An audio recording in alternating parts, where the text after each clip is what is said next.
Hello बच्चों। Hello. Hello. आज हम लोग इस छोटे से वीडियो लेक्चर में अगले 4-5 मिनट में इस बात को समझने की कोशिश करेंगे कि किसी भी बॉडी में जो चार्ज का अमाउंट है वो जीरो क्यों होता है। जैसे हम एटम्स का एग्जांपल ले लें। एटम्स में चार्ज की वैल्यू जीरो होती है, नेट चार्ज जीरो है। या न्यूट्रॉन में हम जानते हैं कि न्यूट्रॉन में कोई चार्ज नहीं होता है, न्यूट्रॉन में जीरो चार्ज होता है। या कोई मॉलिक्यूल्स है, उसमें चार्ज की वैल्यू नेट जो चार्ज होता है वो जीरो होता है, टोटल चार्ज जीरो होता है। तो जीरो क्यों होता है, ऐसा क्यों है,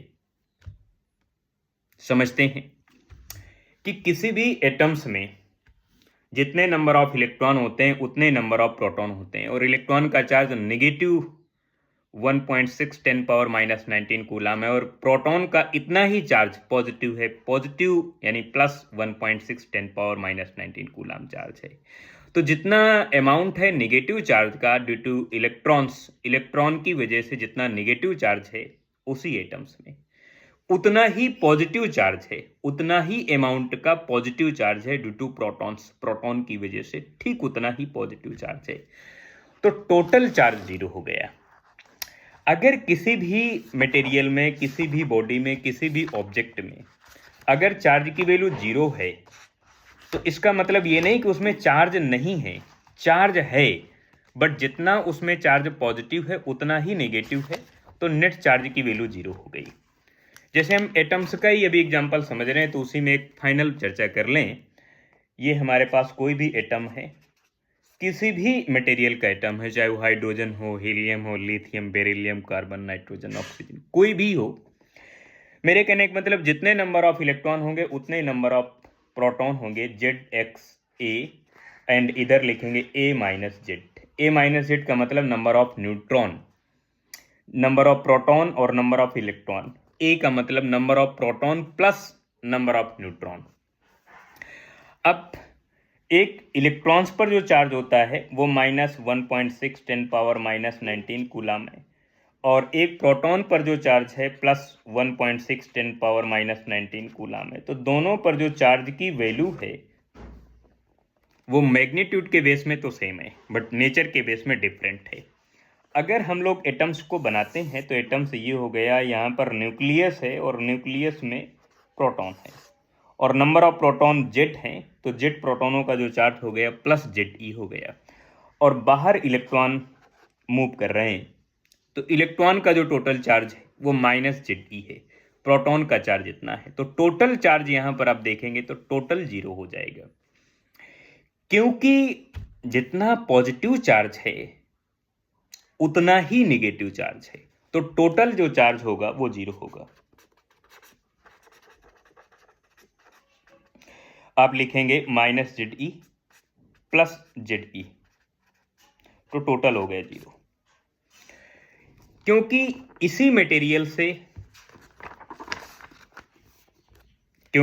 इसी तरह से जो कोई दूसरा मटेरियल होगा वो भी एटम से मिलकर बना होगा, और ये हमारे पास मटेरियल है, इसमें अगर जीरो चार्ज है तो इसका मतलब है जितना उसमें पॉजिटिव चार्ज है उतना ही नेगेटिव चार्ज, जितना पॉजिटिव उतना ही नेगेटिव, जो टोटल चार्ज होगा वो जीरो होगा। तो किसी भी मटेरियल में जीरो चार्ज होने का ये कंसेप्ट है, चाहे वो एटम्स का एग्जांपल हो, या अगर हम न्यूट्रॉन का एग्जांपल लेते हैं, न्यूट्रॉन के एग्जांपल में भी जैसे प्रोटॉन पर चार्ज कुछ न कुछ होता है, तो प्रोटॉन ऐसे क्वार्क के कॉम्बिनेशन से मिलकर बना होता है। इसी तरह से न्यूट्रॉन में जो चार्ज जीरो है, उस जीरो चार्ज का भी अपना एक कंसेप्ट है, अपनी एक अलग केमिस्ट्री है, कि न्यूट्रॉन ऐसे क्वार्क के कॉम्बिनेशन से मिलकर बना होता है कि इसमें टोटल चार्ज जीरो हो जाता है। अगर मैं इस न्यूट्रॉन को बनाता हूं तो इसमें एक न्यूट्रॉन में 2 डाउन क्वार्क होते हैं और एक अप क्वार्क होता है, और एक डाउन क्वार्क में जो चार्ज होगा, एक डाउन क्वार्क में वो -E/3 होगा, और एक अप क्वार्क में जो चार्ज होगा +2E/3 होगा। और आप जब इस पूरे चार्ज को कैलकुलेट करेंगे तो टोटल जो कॉम्बिनेशन होगा वो चार्ज का वो जीरो हो जाएगा। तो चाहे वो न्यूट्रॉन का चार्ज कॉम्बिनेशन हो या एटम्स का चार्ज कॉम्बिनेशन हो या मॉलिक्यूल्स का चार्ज कॉम्बिनेशन हो या किसी ऑब्जेक्ट का हो, किसी बॉडी का हो, अगर उसमें जीरो चार्ज है तो जीरो चार्ज का मतलब है उस बॉडी के इनसाइड, उस मटेरियल में, चाहे वो इंसुलेटर हो या कंडक्टर्स हो या सेमीकंडक्टर्स हो, कोई भी मटेरियल हो, अगर उसमें चार्ज का अमाउंट जीरो है तो इसका मतलब उसके अंदर जितना पॉजिटिव चार्ज है उतना ही, ठीक उतना ही नेगेटिव चार्ज है। तो पॉजिटिव नेगेटिव टोटल जीरो हो जाता है। जितने प्रोटॉन हैं उतने ही इलेक्ट्रॉन्स हैं। तो नेगेटिव और पॉजिटिव चार्ज का अमाउंट सेम है, तो नेट चार्ज की वैल्यू जीरो हो गई।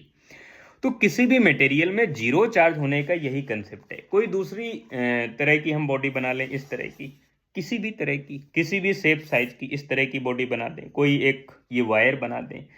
अब अगर इसमें मैं कहता हूं कि जीरो चार्ज है तो इसका मतलब जितना पॉजिटिव चार्ज है उतना ही नेगेटिव चार्ज है, इसलिए मैं कहता हूं कि इसमें चार्ज की वैल्यू जीरो है। अगर इसमें मैं कहता हूं कि इसमें पॉजिटिव चार्ज ही है तो इसका मतलब इसमें पॉजिटिव और नेगेटिव चार्ज का अमाउंट इक्वल नहीं है। इक्वल नहीं है तो नेट चार्ज अब इसमें जीरो नहीं है। तो जो वीडियो लेक्चर जिस टॉपिक पर बेस्ड था वो जीरो चार्ज पर था। कोई बॉडी न्यूट्रल कैसे हो सकती है, चाहे वो न्यूट्रॉन हो या एटम्स हो या कोई मॉलिक्यूल्स हो या कोई ऑब्जेक्ट हो। न्यूट्रॉन में भी चार्ज होता है, लेकिन न्यूट्रॉन ऐसे क्वार्क कॉम्बिनेशन से मिलकर बना होता है कि उसमें टोटल चार्ज जीरो हो जाता है। जैसे एटम्स में चार्ज जीरो होता है, लेकिन आप ये नहीं कह सकते कि एटम्स में चार्ज नहीं होता है। एटम्स में भी चार्ज होता है, लेकिन जितना पॉजिटिव चार्ज है उतना ही, ठीक उतना ही नेगेटिव चार्ज है। आप ये नहीं कह सकते कि न्यूट्रॉन में चार्ज नहीं होता है। न्यूट्रॉन में चार्ज होता है, बट न्यूट्रॉन ऐसे क्वार्क कॉम्बिनेशन से मिलकर बना होता है कि जितना उसमें पॉजिटिव चार्ज है ठीक उतना ही नेगेटिव चार्ज है। पॉजिटिव चार्ज होता है अप क्वार्क की वजह से, नेगेटिव चार्ज होता है डाउन क्वार्क की वजह से, टोटल चार्ज जीरो होगा। जैसे एटम्स में, मॉलिक्यूल्स में जितना पॉजिटिव चार्ज है प्रोटॉन की वजह से, ठीक उतना ही नेगेटिव चार्ज है इलेक्ट्रॉन की वजह से, तो टोटल चार्ज जीरो हो गया। तो ये हमारे पास आज का जो कंसेप्ट था जीरो चार्ज होने का। किसी भी मटेरियल में जीरो चार्ज कैसे होता है और क्यों होता है, चाहे किसी भी टाइप का कोई भी मटेरियल हो, चाहे वो न्यूट्रॉन हो, एटम्स हो, मॉलिक्यूल्स हो या अदर कोई बॉडी हो, किसी भी टाइप की।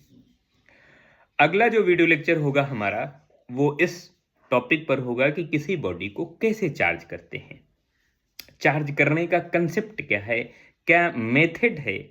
किसी बॉडी को पॉजिटिवली चार्ज करना है तो क्या करना पड़ेगा, नेगेटिवली चार्ज करना है तो क्या करना पड़ेगा। इन सभी बातों पर बातचीत करेंगे, चर्चा करेंगे, डिस्कशन करेंगे। आज के लिए बस इतना ही टॉपिक, जीरो चार्ज का कंसेप्ट क्या है।